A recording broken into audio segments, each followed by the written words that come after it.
Yes, good evening. My name is Wallace Gator Bradley, and I'm the chairman of United in Peace. No, my wife gonna get me. No rain do that to you. Come through the brain and mess your whole mind up. I'm the president of United in Peace, Inc. I'm also the host of the Bradley Report. And y'all know I got a very special guest that all of y'all know. And the person that helped put this show together. She's the producer, the director. She the one that she go through the newspapers or she go online and read some news, something to get her upset. She's like, get it, you got to tell them the truth. And she's the chairman of United in Peace, Inc. And she's my wife. I'm so blessed, Secretary. And she's my wife. You chose well. Yes, none other than Terry March Bradley. Before we get into it, I want to share something with you.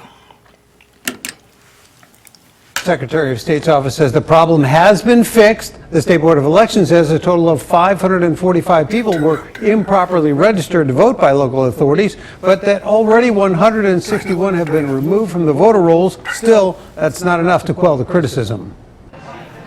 It was a problem that started in 2018. People visiting Secretary of State facilities checking a box saying they were not U.S. citizens, but still having their information processed through the state's automatic voter registration program. A computer glitch sent 574 names to the State Board of Elections, with 545 people actually getting registered to vote in error. Today we need to start the discussion about suspending the automatic voter registration program until we know for certain that this is being implemented correctly. Republicans are calling for an investigation, and so is the governor, who also supports holding legislative hearings on what caused the problem. I think that it's appropriate, again, for transparency, for getting all the information, so we know what went wrong.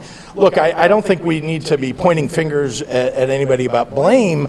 I think it's just, look, we have to get it right. The Secretary of State's office is owning up to the mistake, but says the glitch has been corrected. Well, we do want to apologize to anyone who was affected by this. The fact of the matter is this is a very small percentage of the people who have been registered through automatic voter registration. It's less than 1/10 of 1%. More than 600,000 people have already taken part in the automatic voter registration program since it became law in 2017. All of the 545 people improperly registered have been notified since the problem was discovered last month, but the State Board of Elections says only 16 actually voted. We know who the 16 individuals are, and we had been able to, so far we've been able to determine that we know of 4 that had voting histories that predate this. The State Board of Elections noting that people may have inadvertently checked the wrong box in the process of registering to vote when in fact they were eligible to vote. Still, the calls for investigations from the governor on down are about ensuring the integrity of the election process and making sure that there are no more problems in the future.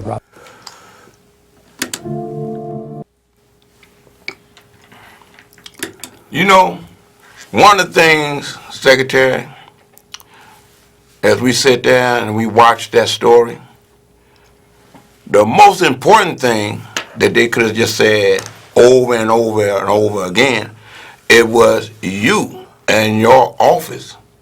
Once they found the glitch, they got everything straight. So for them to be talking about, or the Republicans talking about, they need to stop that program. Then I see where the governor is pushing a program, or he signed a law to say individuals don't have to go to school on election day. I see Republicans trying to find any kind of way to suppress the vote. But the fact of the matter is, you guys found the glitch. Was no need to probe. You the one that told them what was happening. The Board of Elections saw what was happening. And then I found there's only 16 individuals that did vote out of the 500 something. But I'm going to let you tell it. Well, Gator, if you don't have anything to get yourself into the media, I think you just reach out and just grab a hold of anything. First of all, we process the applications, and we realized that there was a computer error. Mm-hmm. And so we found it, we fixed it, and we notified the Board of Elections that we had a problem, that the problem has been resolved. And now you hear Republicans and others who are saying, we need to have a probe, we need to have a hearing. For what? For what? The Right. problem has been fixed. And I've been in office for over 40 years. Not once have they accused me of doing anything that was criminal, unscrupulous. I don't quite understand it. Right. You know, my thing is this, Secretary, as you know, reading is fundamental.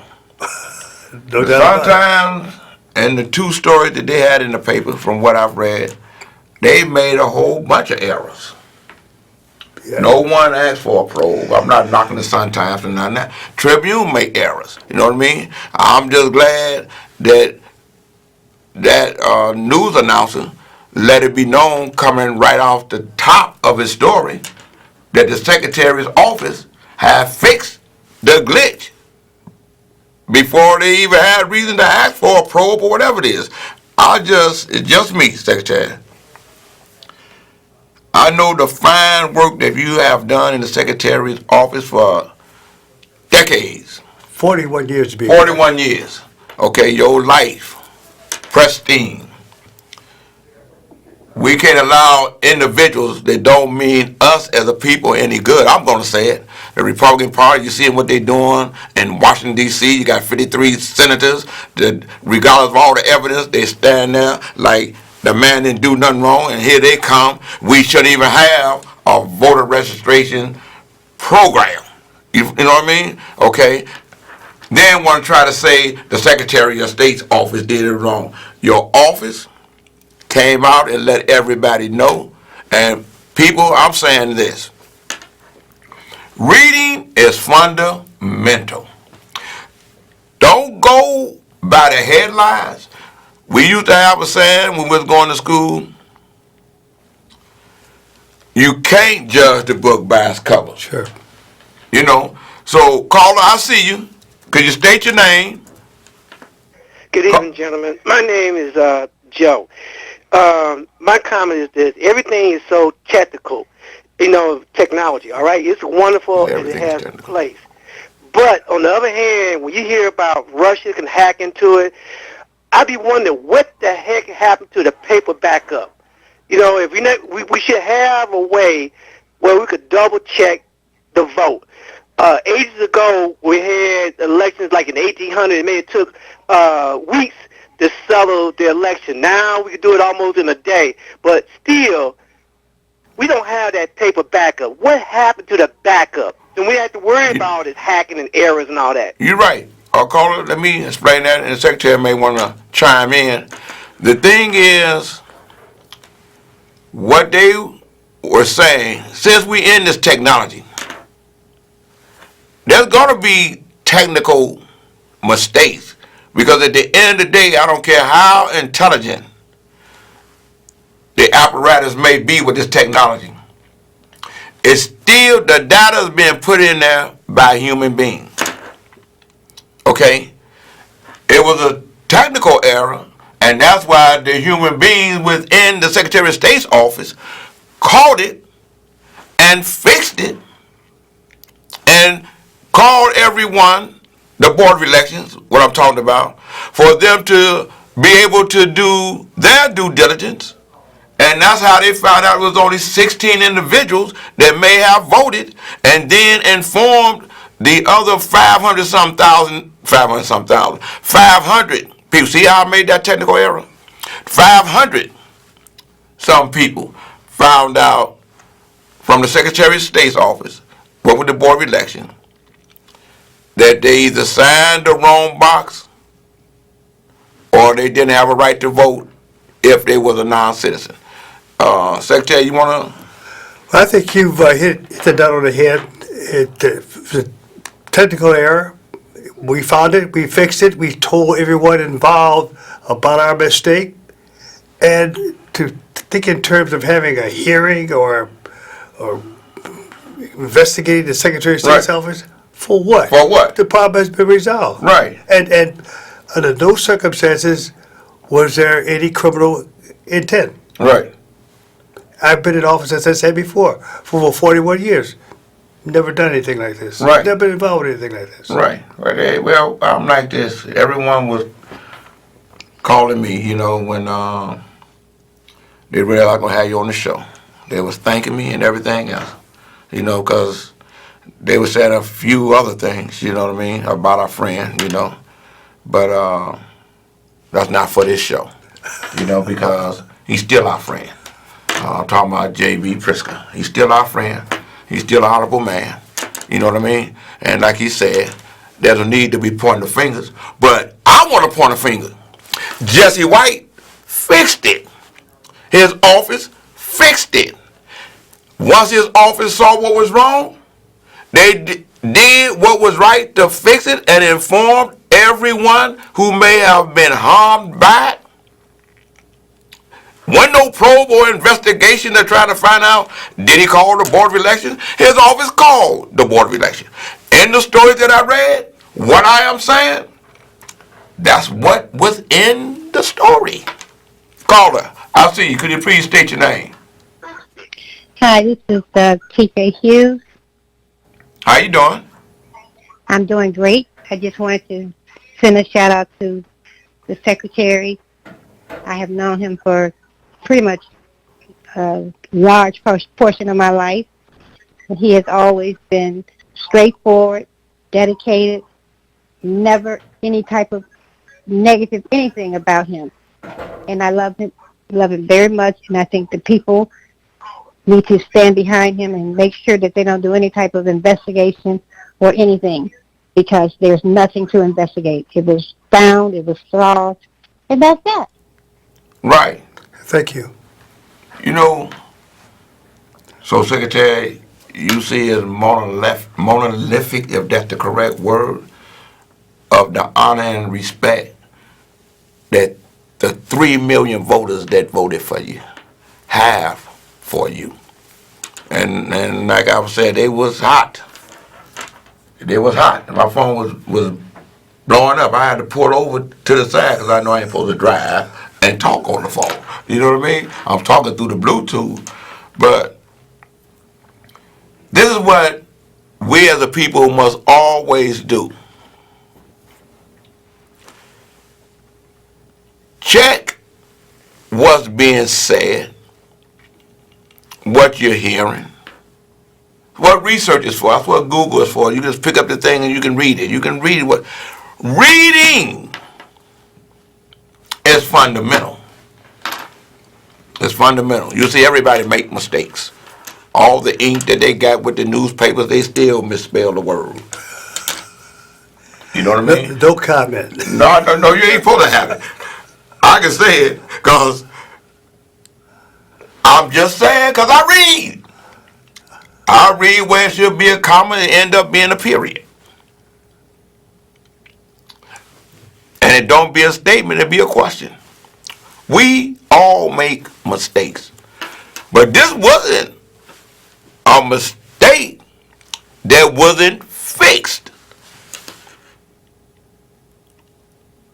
So, Governor and others, Wallace Gator Bradley is pointing the finger and letting everybody know that the Secretary and his office did their due diligence.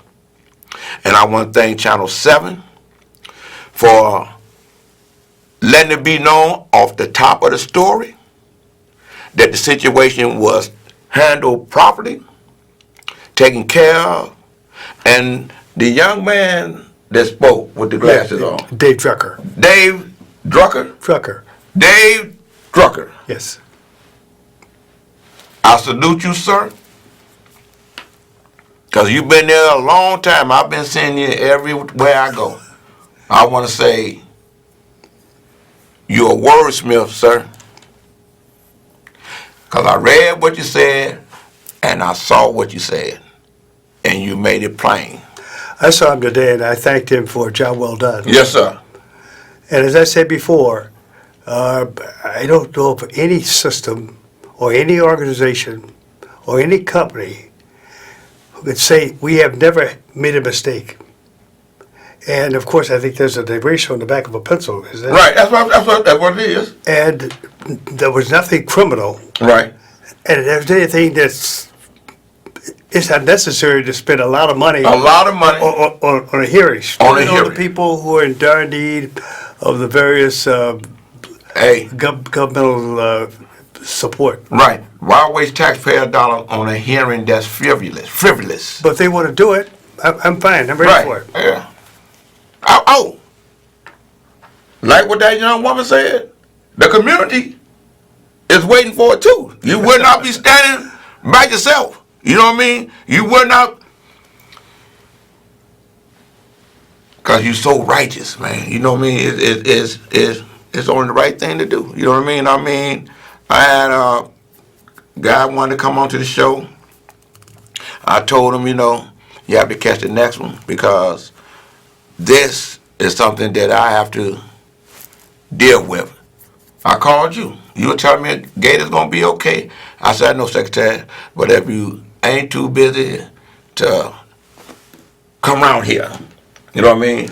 Because I was gonna say it if you wouldn't have been here. Well, I'm not as properly attired as I know, that's would what I'm be. saying. I know you'd have been knotted up, but one thing I want to say for all you, is they Kappas? Well, I'm a Kappa. All you Kappas, he got on his red and white. So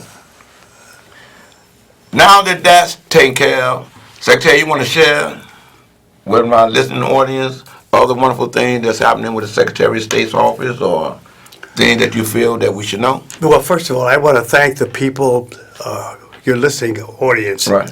for coming out last November to help me to receive more votes than anyone in the history of the state of Illinois. I want to thank you for that. And then I also want you to understand, too, that when you come to the Secretary of State's office, you don't have to bring your duffel bag, sleeping bag, or your lunch pail.